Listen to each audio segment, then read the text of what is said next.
Summer, 1943. The air over Tennessee was heavy with heat, thick enough to make the metal fences hum.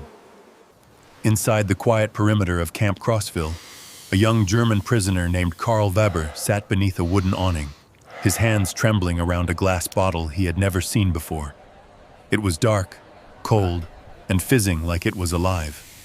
The guard who handed it to him called it Coca-Cola and said it cost 5 cents, the same price every American child paid at a corner store. Karl lifted it to the light. Bubbles climbed through amber liquid and burst against the neck of the bottle, tiny explosions of sound that seemed to mock everything he had been taught. In the Afrika Korps, propaganda officers had told him that America was soft, ruled by comfort and excess, a nation of lazy dreamers who would crumble at the first real hardship. Yet here he was, a defeated soldier, drinking a miracle of industry chilled by machines powerful enough to make ice in midsummer. He turned the bottle in his hands as if trying to understand it. How could a nation that fed its enemies such sweetness ever have been considered weak? The taste hit his tongue, sharp, cold, alive with sugar and carbonation, and for the first time since capture, he smiled. Around him, hundreds of other prisoners sat in the shade, each holding the same bottle, the same label, the same 5-cent promise.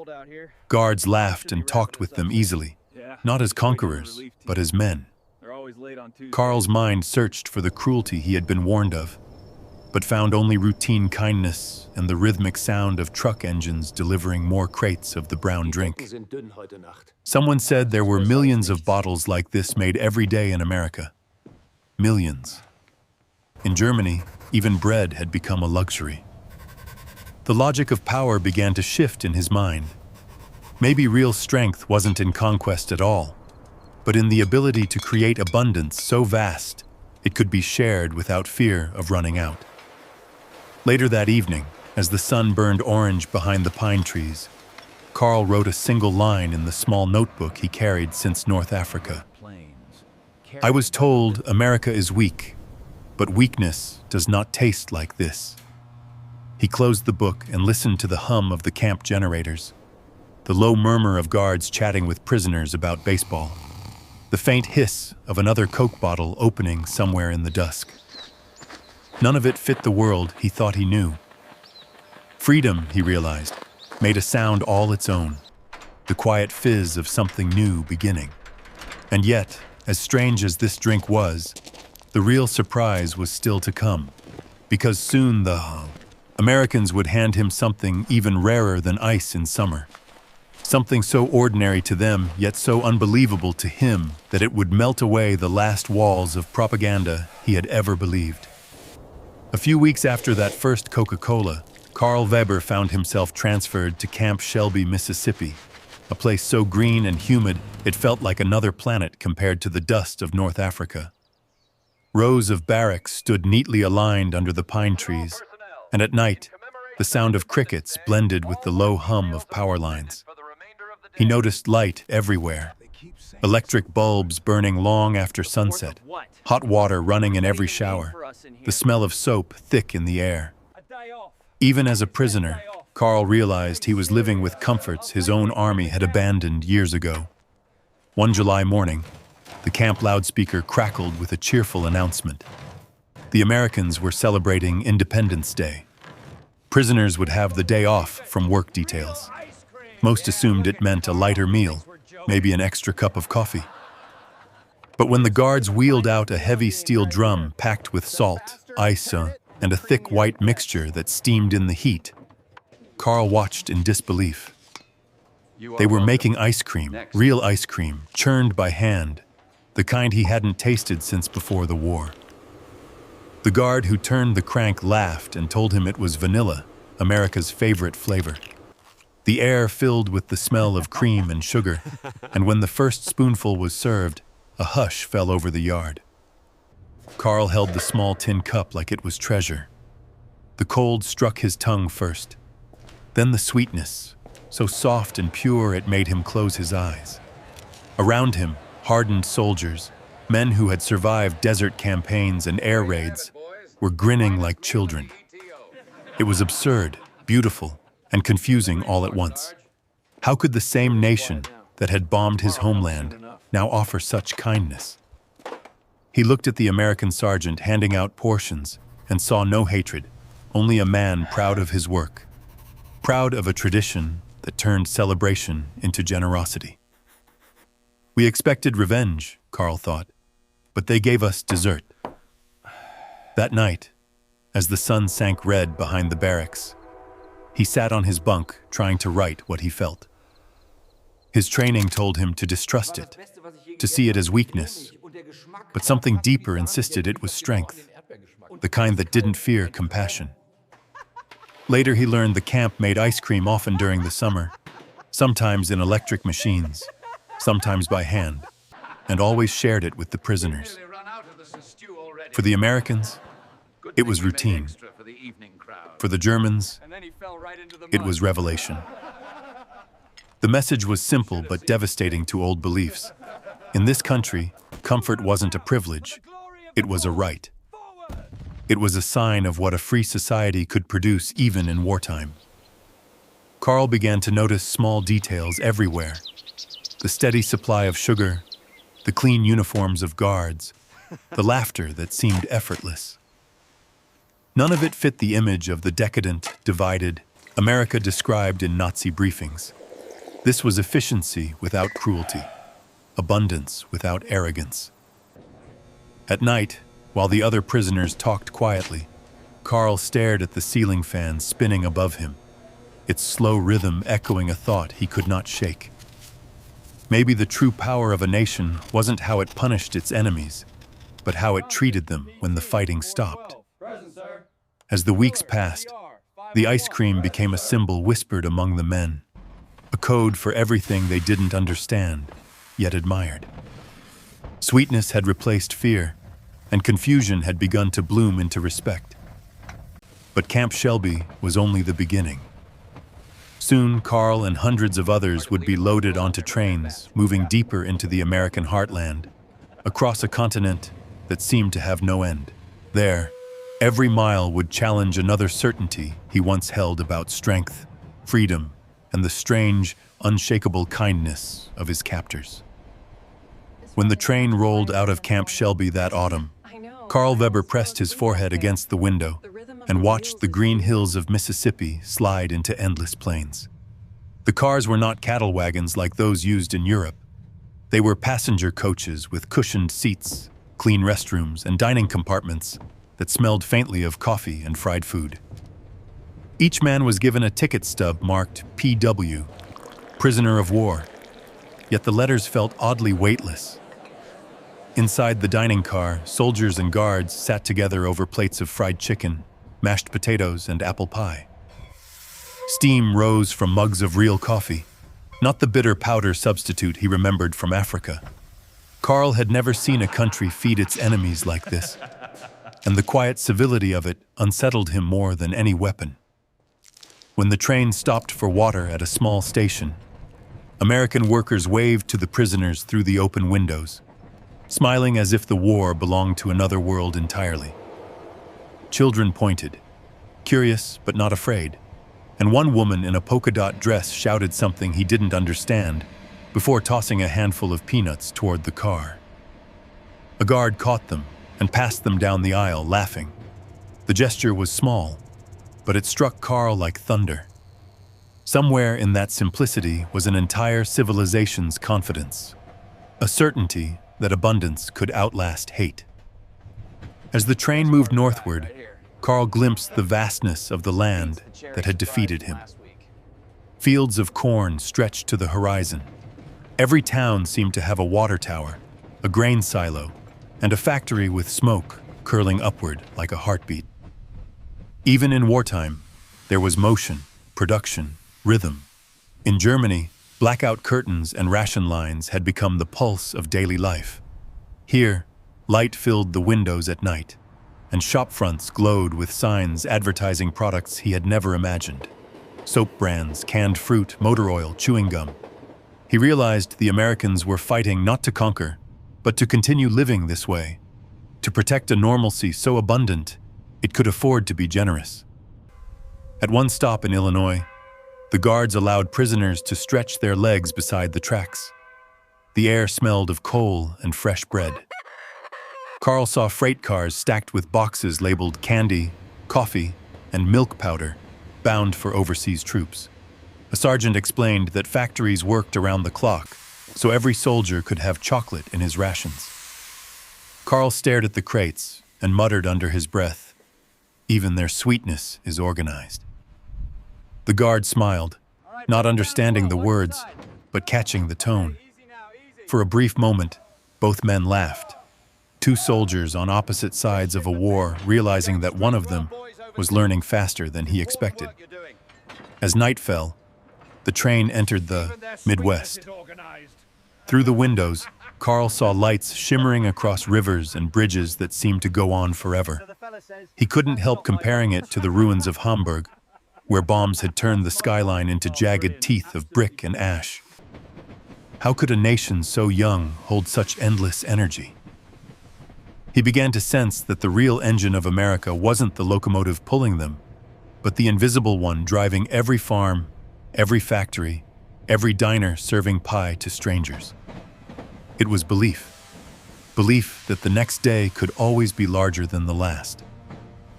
Days later, the train finally slowed near a large inland camp surrounded by fields of wheat and cotton. As they disembarked, Carl saw signs in English painted on nearby silos. "Liberty feeds the world." He didn't need a translation. For the first time, he understood that freedom here wasn't an abstract word shouted in speeches. It was a tangible force, visible in the sheer scale of production, in the confidence of people who knew they could make more of everything tomorrow. While other prisoners looked around silently, Carl felt something inside him shift from suspicion to wonder. The rhythm of the train, the food, the open faces of strangers, it all wove together into a shout realization. This country didn't run on fear or obedience. It ran on the conviction that generosity was power. That night, as he lay on a clean bunk in the new camp, the steady hum of power lines outside the window lulled him towards sleep. He thought of his father waiting in ration lines back home, of the propaganda posters declaring Germany's supremacy through sacrifice. He whispered a question into the dark that no one answered. What if the real victory is not surviving on less, but learning to build more? The thought frightened and comforted him at once. Soon he would see the answer with his own eyes. Not on a train, but at a table where the victors and the defeated would share the same meal under the same flag, and where Karl Weber would taste the truest lesson America had to offer. November came to Mississippi with a chill that surprised him. The air carried the scent of wet leaves and distant wood smoke, a reminder that the year was dying even as the war raged on. Inside the camp, preparations began for a day Carl had only heard about from guards: Thanksgiving. To him, the word sounded ceremonial, maybe religious, but in Camp Shelby it meant something larger. It meant gratitude, shared, not preached. On the morning of November 25th, the prisoners woke to a strange silence. No work orders, no roll call lines stretching into the dawn. Instead, men from the American kitchen crews were already setting up long wooden tables near the mess hall. The smell that drifted through the air was staggering. Roasted turkey, sweet potatoes, bread baked soft and golden, coffee rich and strong enough to taste from a distance. Carl stood among the others, unsure if this was real or some test of discipline. He expected guards to shout or ration portions strictly, but when his turn came, the cook, an older man with gray hair and kind eyes, simply filled his plate until the gravy spilled over. "Happy Thanksgiving," he said, as if the words should mean something to everyone, even to a man in a tattered German uniform. Carl sat down at the table. Around him, hundreds of prisoners did the same. The camp fences were still there, the towers still manned, but for a few hours the war seemed far away. He cut into the turkey and felt warmth flood through him, that had nothing to do with the food. The man across from him, a fellow prisoner from Cologne, whispered that his wife hadn't seen meat in over a year. Karl thought of his own mother standing in a bread line in Hamburg, her hands cracked from winter air, and the comparison made the taste bittersweet. Somewhere deep inside, guilt began to stir, not for being defeated, but for having believed that cruelty proved strength. Around them, American guards joined the meal, joking, trading cigarettes, even passing slices of pumpkin pie to the prisoners. The pie was unlike anything Karl had ever tasted. Sweet, spiced, faintly smoky from the ovens. He looked at the slice in his hand and realized he was eating the same dessert as his captors, served from the same tray, made in the same kitchen. It was equality through flavor, a democracy of the senses. As the meal went on, laughter replaced silence.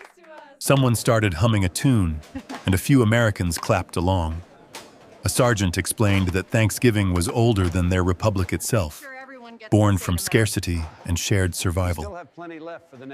Karl listened carefully. The idea of celebrating abundance after hardship seemed almost sacred. In Germany, holidays had become rallies, performances of unity. Here it was simpler, people thanking life for another year together. When the sun dropped low over the camp that afternoon, Karl stood beside the fence and watched the guards gathering leftovers for a second round of serving. No one hoarded, no one counted calories. The sight left him stunned. He had been taught that indulgence weakens a nation, but this indulgence seemed to strengthen them. Each gesture of generosity reinforcing something invisible but indestructible.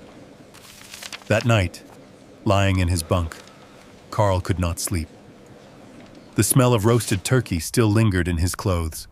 The sound of friendly laughter echoed in his head. For the first time, he admitted to himself that the Americans' power came not from fear or domination, but from an organized kindness, an ability to extend comfort without losing discipline. He remembered a saying his mother once used: "Germany stands by order, not by mercy." Now he wondered if mercy might be another kind of order, one far stronger than the kind enforced by guns. The thought both frightened and fascinated him. Over the next days, letters from home arrived through the Red Cross. Reports of hunger, bombing raids, and cold winters filled the barracks with silence. Karl folded his own letter slowly, reading his mother's words over and over. She wrote that sugar was impossible to find, that milk was only for infants, that they were grateful simply to be alive. Karl realized he had eaten more sugar that week than his family might see in a year.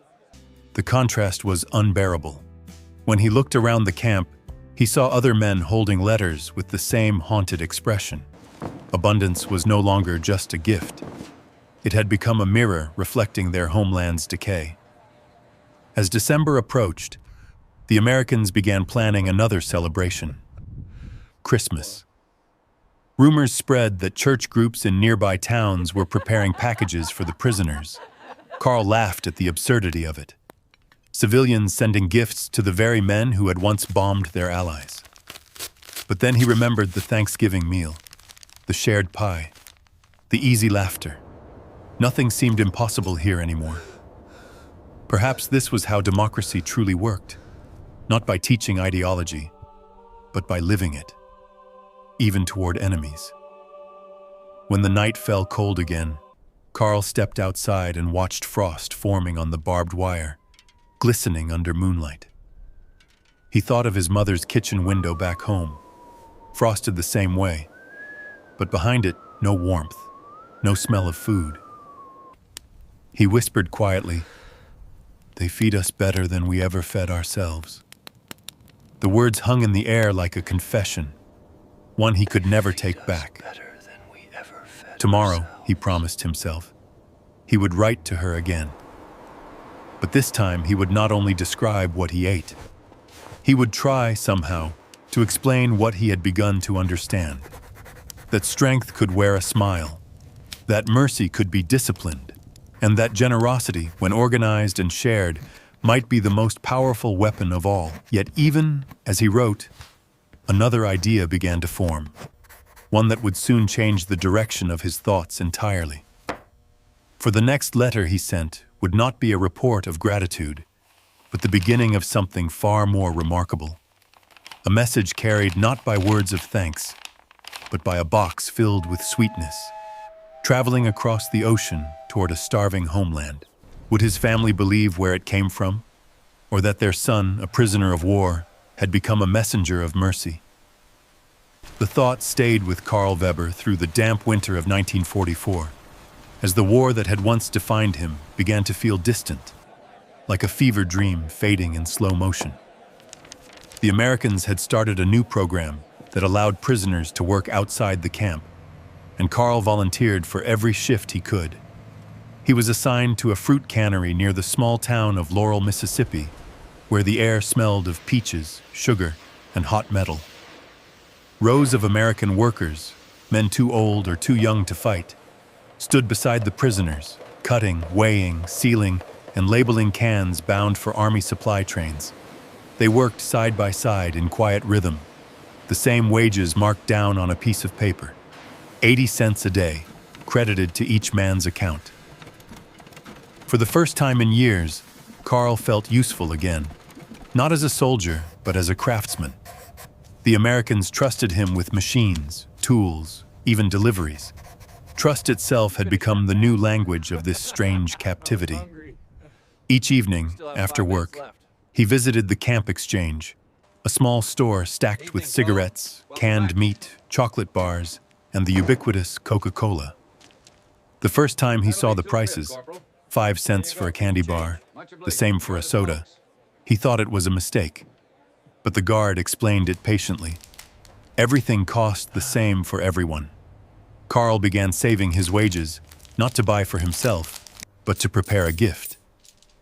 One night, sitting on his bunk, he took out a cardboard box and began to fill it. 2 bars of chocolate, 1 can of coffee, a pack of sugar cubes, and a small tin of fruit. On the top, he placed a note in careful German. For Mother, from America. The next morning, he gave the box to the Red Cross officer, who promised it would travel by ship to Europe. As Karl watched it disappear into the mountain of parcels labeled for Germany, he realized that the world had turned upside down. The men who had once fought to bring starvation to their enemies were now sending food to their families, courtesy of those same enemies. It was a quiet revolution carried out through cardboard and compassion. Weeks passed. Winter thickened. The war, they heard, was turning against Germany completely. Rumors of Allied troops crossing the Rhine reached even the most remote camps. Some prisoners celebrated the news secretly. Others refused to believe it. But for Karl, the larger truth was already clear. Each can of fruit he sealed, each parcel he sent home, was a message to his country that abundance could exist without conquest. When a letter finally arrived from Hamburg, he opened it with shaking hands. His mother wrote that she had received the package and cried when she saw the coffee. The neighbors had gathered just to smell it. "It is hard to believe, Karl," she wrote. "You are a prisoner, yet you live like a free man." He folded the letter and stared at the ceiling of the barracks for a long time. Freedom, he thought, might not be about walls or fences at all. It might begin with the ability to share what you have without fear of losing it. Spring came early that year. Outside the camp, new fields were being plowed, and Karl was assigned to help on a farm owned by a quiet man named Henry Miles. The farmer rarely spoke about the war. He talked about rain, soil, and the price of grain. Yet every day, when Karl finished his work, the man handed him a glass of cold milk and said, "You did good today." It was such a simple phrase, but Karl carried it like a medal. He began writing again, not just letters, but reflections, pages filled with thoughts about what he had seen, the order, the cleanliness, the quiet pride of ordinary Americans who believed kindness was practical, not sentimental. He wrote, They do not boast about being free. They just live that way. By late 1944, the Red Cross estimated that millions of packages like Carl's had crossed the Atlantic, most containing food from prisoners of war to their starving families. The irony was impossible to miss, even for the most loyal believers. In the evenings, men gathered in the mess hall, reading letters aloud, laughing and crying at once. One prisoner from Munich told how his children had eaten American chocolate for the first time in their lives. Another described his wife's disbelief at seeing "Made in USA" printed on a can of peaches. Each story chipped away at the wall that had once separated the civilized from the enemy, the human from the hated. As 1945 dawned, the world outside the camp was collapsing into ruin. But inside those fences, a quiet rebuilding had already begun. The prisoners had gained weight, their cheeks fuller, their eyes brighter. They worked, they read, they debated politics and industry. Some even studied English at night, taught by American chaplains. The war had taken away their weapons but given them something far more dangerous to tyranny: understanding. Carl no longer thought of himself as a soldier or even a prisoner.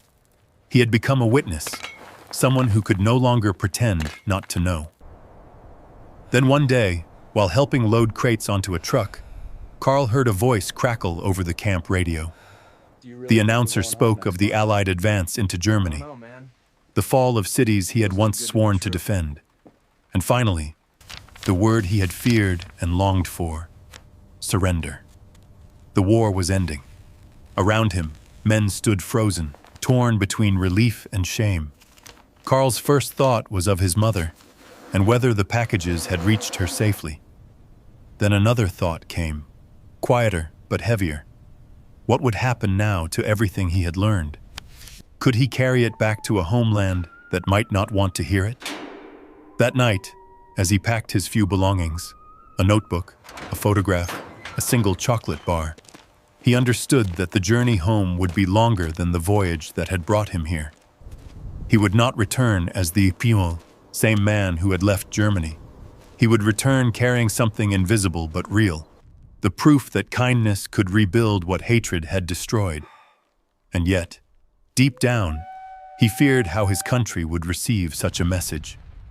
Would they listen to a man who had been fed by his enemies, who had found humanity behind barbed wire? Or would they call him weak, a traitor softened by luxury? He didn't know. All he knew was that the next chapter of his life would begin with a single step onto a ship heading east, back toward the ruins of a nation that had lost the war, but perhaps if it listened, might still win something greater. The voyage home began in the spring of 1946, under skies that looked almost too calm for men who had seen the world burn. The Liberty ship that carried Carl Weber and hundreds of other prisoners moved slowly across the Atlantic, the ocean vast and indifferent.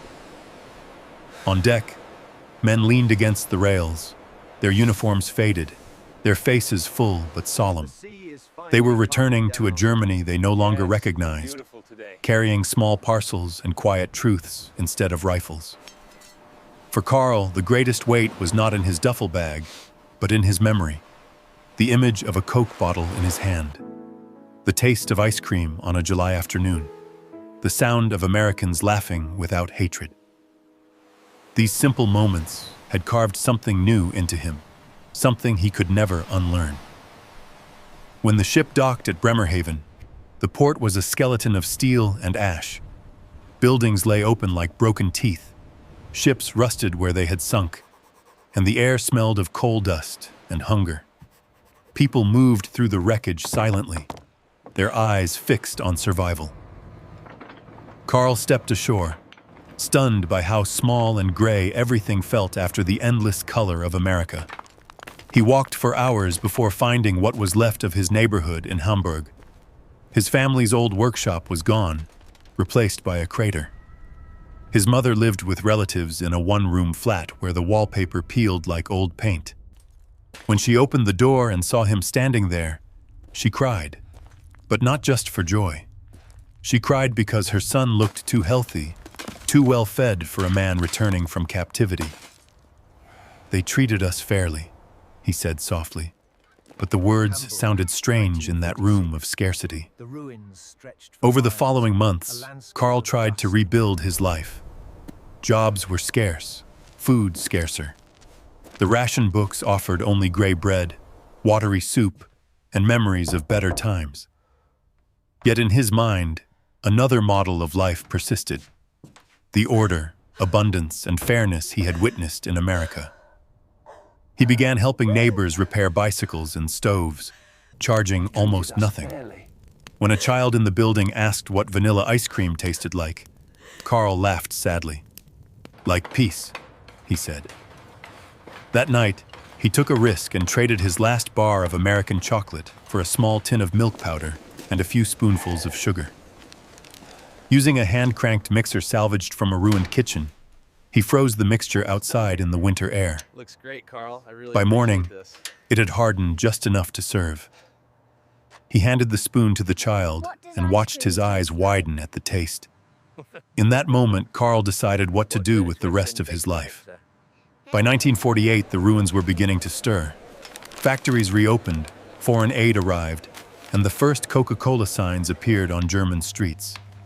When a regional office advertised for distributors, Carl was among the first to apply. The interviewer, an American in his 40s, asked why he wanted the job. Carl answered simply, "Because I know what it means to drink that bottle for the first time." The man smiled, stamped the paper, and said, "Welcome to the team." Soon, Carl was driving a small truck with the red and white logo painted on the side, delivering cases of soda to cafes and markets that barely had walls. He became a familiar face in Bremen, known for his politeness and for the slogan he stenciled on his truck's back door: "Freedom tastes like vanilla." It was his quiet homage to the dessert that had changed him. The shop he opened a year later was nothing grand, just a wooden counter, a small freezer, and a few tables. But in that tiny space, children from the rubble played together. American soldiers stopped for a drink, and weary mothers found a moment of sweetness they hadn't known for years. Carl served ice cream made from milk powder and syrup, sometimes even with real cream when he could get it. Each scoop, each bottle opened, felt like an act of defiance against despair. He never talked much about the war, but those who knew him said he carried a calm that could only come from understanding both sides of hunger. As Germany rebuilt, Carl's small business grew. The Marshall Plan transformed the landscape, but he liked to think it wasn't only dollars that rebuilt his country. It was the memory of generosity. Many former prisoners felt the same. They had seen the other side of victory, and they brought back a quiet revolution. The belief that prosperity could be created, not seized. When Carl met other veterans, their conversations no longer centered on battlefields, but on machines, farming, and production. "The Americans won," one of them said, "because they could make more, and because they shared it." Carl nodded, adding, "and because they didn't fear kindness." Years passed. By the early 1950s, Bremen was alive again with laughter and light. Streetcars clanged, radios played jazz, and the smell of roasted coffee drifted through open windows. Carl's shop, now called Weber's Creamery, became a gathering place for young couples and families. One summer afternoon, he stood behind the counter watching a group of children argue over who would get the last scoop of vanilla. Their voices filled the room with the same carefree noise he had once heard in Camp Shelby. He smiled and reached for another tub from the freezer. Outside, an American Jeep rolled past, and the driver waved. Carl waved back, and for a fleeting second, it felt as if time had folded on itself, past and present meeting in the simple act of shared joy. When he grew older, Carl often sat by the window of his shop during closing hours, a glass of Coca-Cola in his hand, the fizz soft against the quiet of evening. People sometimes asked why he never left Germany again. He would answer, "Because America already came home with me." To him, it wasn't a country or a flag, but a way of thinking. That strength could live in kindness. That power could exist without cruelty. He kept a single photograph framed above the counter, a faded image of him as a young prisoner, holding a Coke bottle under the Tennessee sun. Beneath it, he had written 4 words that summarized his entire life. No one treats prisoners like America. Karl Weber died in 1972, surrounded by family and neighbors who remembered him not as a soldier, but as a man who taught them that generosity could be stronger than hate.